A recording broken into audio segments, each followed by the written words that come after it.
Je vais vous présenter mes perspectives d'investissement pour l'année 2025. Alors, je vous préviens, 2025 serait une année folle en bourse. Pourquoi? Parce que tout simplement, on va connaître une volatilité très importante. On va vraiment vivre des émotions très fortes, que ce soit à la hausse ou à la baisse. Alors, déjà, 2024, ça a été une très bonne année boursière. Si on regarde par exemple le Nasdaq, on a connu des plus hauts de plus en plus hauts.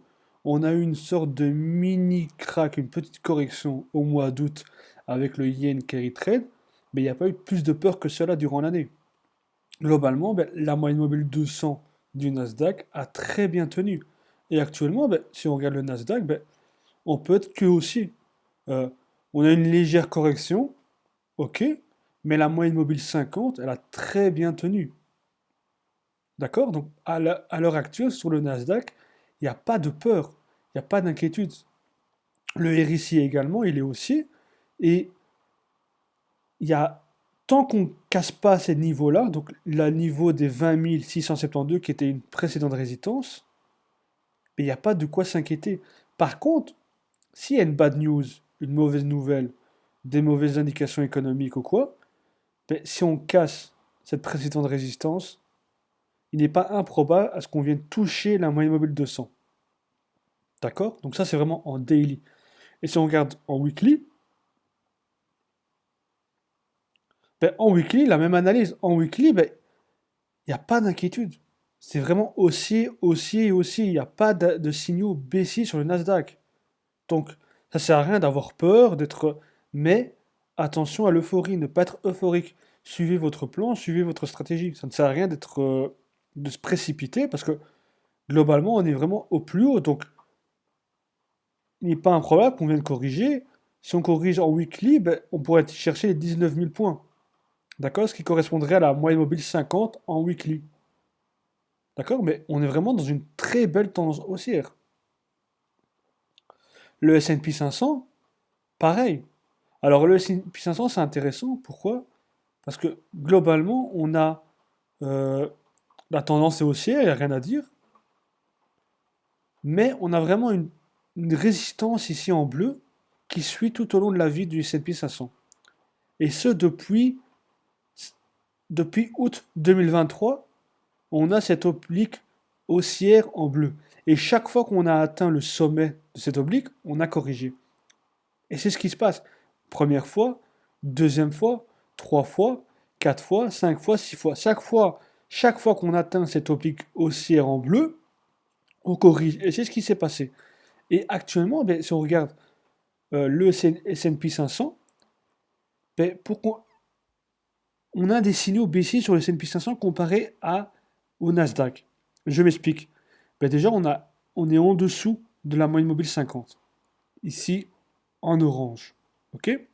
Deuxième point baissier, le RSI, on est en dessous de 50%. Ce qui veut dire que les baissiers gagnent. Je rappelle que le RSI, il nous montre simplement la bataille entre les acheteurs et les vendeurs. Dès lors, à l'heure actuelle, il y a plus de vendeurs que de haussiers sur le Nasdaq, sur le S&P 500, pardon. Et ce qui peut s'expliquer par le fait que globalement, les capitalisations sur le S&P 500 sont très élevées. On a vraiment des plus hauts historiques sur de nombreux titres. Dès lors, est-ce que c'est encore intéressant d'acheter le S&P 500? Il faut se poser la question. Parce que les marchés ne vont pas monter indéfiniment. Et une chose qu'on doit prendre en compte, c'est également Warren Buffett. Buffett s'est mis énormément en cash ces derniers temps.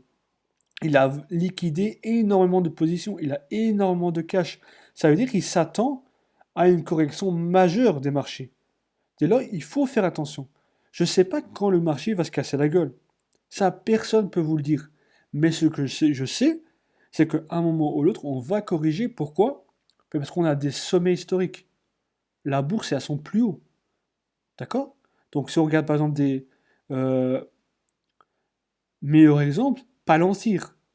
Alors Palantir, dans une vidéo précédente, il y a un an, on parlait de Palantir dans ces niveaux-là à 19 dollars. C'était à ces niveaux-là qu'on a fait notre vidéo sur Palantir. Aujourd'hui, elle est partie taper les 84 dollars. C'est monstrueux, Palantir. Alors vous allez me dire, mais c'est haussier, pourquoi il faudrait s'inquiéter? Mais pourquoi? Parce que là, on atteint des valorisations qui sont complètement stupides. Euh, Palantir est valorisé là actuellement à plus de 181 milliards de dollars. Or, le PDG, Alex Karp, a dit récemment que sa boîte valait entre 30 et 40 milliards. Donc vous imaginez le surplus qu'il y a aujourd'hui? Et si on regarde en weekly, ben, c'est encore plus effrayant. Regardez le RSI comment il est, on est à plus de 90% sur le RSI. Ben ça, je vous garantis que on va avoir une correction majeure sur Palantir. Ok? Et si on a une correction sur Palantir, ben ça veut dire un pullback. Donc un pullback éventuel, ça voudrait dire quoi? Ça voudrait dire qu'on pourrait revenir sur les précédents sommets, c'est-à-dire ici, et donc une baisse éventuelle de 54% sur Palantir. C'est une très belle entreprise Palantir. Mais selon moi, elle est surévaluée. Pour moi, le cours a 2 ans d'avance. Elle est montée beaucoup trop vite. Il y a eu une forme d'euphorie sur le titre de tout ce qui est intelligence artificielle. Maintenant, comparé à Nvidia, Nvidia a des revenus sur lesquels s'appuie sa valorisation. Nvidia gagne beaucoup d'argent, ce qui n'est pas encore le cas de Palantir. D'accord? Donc, les 37 dollars, les 35 dollars, ça serait vraiment une zone idéale pour acheter Palantir, compte tenu de sa hausse qu'on a connue précédemment. Donc, ça veut dire ici, donc sa vraie valeur est autour de 35-37 dollars. Dès lors, ça ne sert à rien de l'acheter ici. D'accord? Et puis, n'oubliez pas que de nombreux investisseurs sont sortis de Palantir. Mhm. Et là, le marché vous laisse une nouvelle opportunité de sortir, de réduire votre position. Parce qu'un jour ou l'autre, vous allez vous prendre moins 20% et vous n'allez rien comprendre. D'accord? Donc, réduisez la taille de votre position sur Palantir. Vous pouvez garder les titres de Palantir. Mais vous devez sortir petit à petit et être prêt à sortir complètement quand les signaux deviendront négatifs sur le plan technique. Si on regarde Tesla, Tesla c'est exactement pareil. On a eu l'élection de Trump, paf, c'est monté à la hausse, et là on a une petite correction. Et donc Tesla serait intéressant d'acheter à ces niveaux-là, au niveau des 355 dollars. Ok? Maintenant, ça tient bien, on voit bien que le RSI a quand même tenu, même si on est passé en zone baissière, mais ça a tenu globalement. Bon, il y a eu une petite bad news comme quoi Tesla avait manqué de 2% ses livraisons annuelles de voitures. Maintenant, les manquer de 2%, ça ne veut pas dire que la boîte est en situation de difficulté. C'est-à-dire que 2024 n'a pas été, euh, on n'a pas atteint les objectifs qui étaient initiaux. Donc, Tesla, c'est à surveiller. Maintenant, Tesla est haussière. Il n'y a pas de doute là-dessus. Mais on pourrait revenir baisser sur Tesla ben, si le niveau des 358 dollars, ok, qui était une résistance précédemment, ne tienne pas. Si on casse les 355 dollars, Tesla deviendra baissier. Ok. Facebook, Facebook pareil. Facebook aussi, magnifique Facebook. Ok. Facebook c'est haussier. La tendance globale, elle est haussière. On voit qu'à court terme, on a une petite correction, mais globalement, la moyenne mobile 50 a très bien tenu. Le RSI aussi, donc il n'y a pas de quoi s'inquiéter. Il faudra s'inquiéter au moment où on va casser vraiment la moyenne mobile 50. Ok. Alors, pour moi, 2025, qu'est-ce que ça sera? Mais tout d'abord, je m'attends à une correction des grosses capitalisations américaines. Donc Nvidia, Tesla, Apple, vraiment toutes les grosses capitalisations. Toutes les grosses hausses qu'on a connues en 2024, je pense qu'elles vont corriger en 2025, en 2025. Et donc, personnellement, je couperai mes positions sur les États-Unis et j'irai beaucoup plus me diriger vers la Chine. Alors je sais, nombreuses personnes vont me dire la Chine, c'est risqué. La Chine, c'est dangereux. Mais la Chine a de nombreuses opportunités. On voit par exemple ici, 2024 a été une très bonne année pour la Chine. Ok? Regardez, si on regarde globalement, la Chine, elle a terminé en hausse en 2024. le Hang Seng, la bourse de Hong Kong, qui est vraiment l'indice important à suivre quand on trade, quand on investit en Chine. C'est là où vous allez vraiment avoir les belles valeurs technologiques et industrielles qui sont cotées, car les investisseurs sont réticents à investir en Chine. D'accord? Dès lors, on investit sur la bourse de Hong Kong qui va suivre les performances économiques de la Chine. Si la Chine a une très bonne croissance, ben, les boîtes qui sont basées à Hong Kong vont avoir une très bonne rentabilité. D'accord? Ben, globalement, la Chine, qu'est-ce qu'on voit? Ben, 2024, ça a été une bonne année. On a eu 17% de gains sur la bourse de Hong Kong, alors que je rappelle que la Chine est vraiment dans un sentiment très pessimiste. On arrive à avoir un indice boursier qui a pris 17%. Et une chose à prendre en compte, c'est que les taux d'intérêt sont relativement bas en Chine. Les taux d'intérêt sont bas, l'inflation est basse. Dès lors, c'est vraiment un environnement qui est très propice aux entreprises. Dès lors, ben, je suivrai quand même quelques entreprises chinoises, comme par exemple Alibaba. Alibaba, elle est sur sa moyenne mobile de 100. Alibaba est sous-évalué. Vraiment, Alibaba, c'est une boîte à suivre. Parce que en avoir un peu dans son portefeuille, pour moi, ça serait vraiment pas stupide. C'est une boîte qui gagne beaucoup d'argent. C'est une boîte qui est assise sur énormément de cash. D'accord? Alors, NIO, alors ce qui est intéressant sur NIO, c'est que on a globalement une tendance baissière sur NIO. Alors, je rappelle, NIO, c'est quoi? Ben, c'est un constructeur automobile chinois qui est le principal concurrent de Tesla en Chine. Ok, donc ils ont vraiment le même segment de marché, donc vraiment des voitures plutôt luxueuses. Et NIO, ben, elle a vraiment atteint des records de livraison en 2024. Et pour moi, c'est vraiment une boîte à suivre. Pourquoi? Parce qu'elle a globalement une tendance baissière, mais elle a une forme de triangle descendant.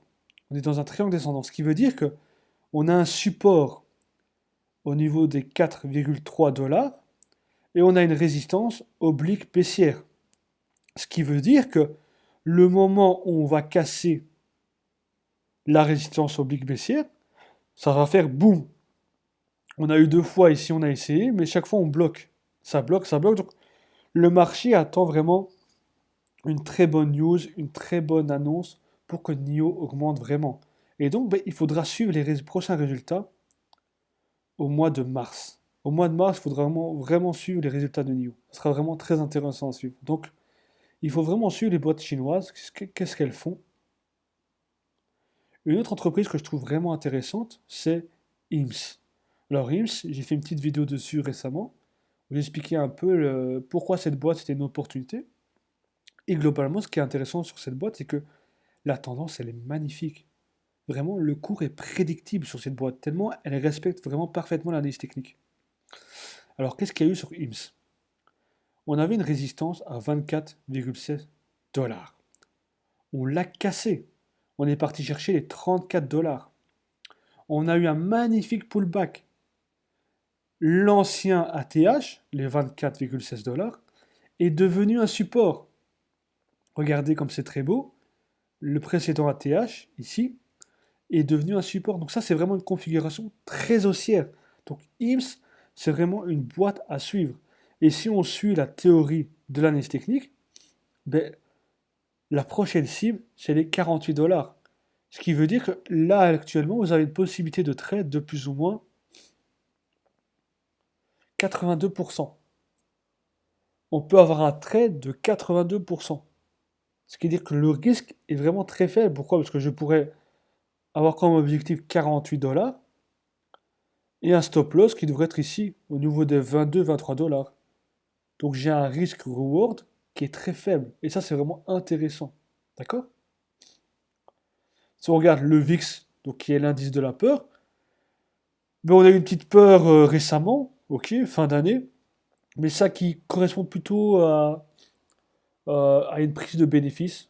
C'est à la fin d'année, les gens prennent leurs bénéfices pour éviter de payer certains, comment dire, d'avoir du cash pour payer leurs impôts. Ok, donc c'est ce qui arrive très souvent en fin d'année. Et donc voilà, globalement sur le marché actuellement, il n'y a pas de peur. La seule contrainte qu'il y a, c'est que les belles valeurs américaines sont très chères. Dès lors, ben, j'attendrai à ce qu'il y ait une correction pour me positionner sur les États-Unis. Euh, et surveiller la Chine, parce que la Chine est vraiment intéressante. Ok. Ah oui, j'ai oublié le Bitcoin. Le Bitcoin. Bitcoin aussi. Le Bitcoin est aussi. Alors, le Bitcoin, attention. Attention à quoi? Attention aux ETF qui ont été émis par BlackRock. Pourquoi? Parce que ces ETF-là, ils vont permettre à BlackRock de manipuler le prix. Ils peuvent manipuler le prix à court terme, à très court terme. Et c'est ce qui s'est passé. C'est ce qui s'est passé sur le Bitcoin. Globalement, le Bitcoin, ben, ils ont forcé le Bitcoin à qu'il baisse en dessous de 100 dollars, de 100 000 dollars par contre, pour que les copains puissent rentrer sur le Bitcoin. Ok? Et donc le Bitcoin, moi je me dis, ben, on est dans une tendance haussière et globalement, si on regarde sur un mois, le bull run, il ne fait que commencer. Ok? Si on regarde les précédents bull run, au niveau du RSI, on a encore de la marge. Alors le Bitcoin, si vous êtes dedans, restez-y. Moi, je conseillerais d'y rester. Après, vous faites ce que vous voulez. C'est à vous à faire vos propres choix et vos propres analyses. Mais moi, personnellement, le Bitcoin, j'y resterai. En tout cas, pour 2025, je resterai dans le Bitcoin et je dirais j'aurai un price target pardon, de 150 000 dollars. Ok? Donc pour moi, le Bitcoin, c'est minimum 150 000 dollars en 2025. Si tu as aimé cette vidéo, n'hésite pas à liker, la partager et t'abonner. Et n'oublie pas de me suivre sur Instagram pour plus d'infos boursières. Salut!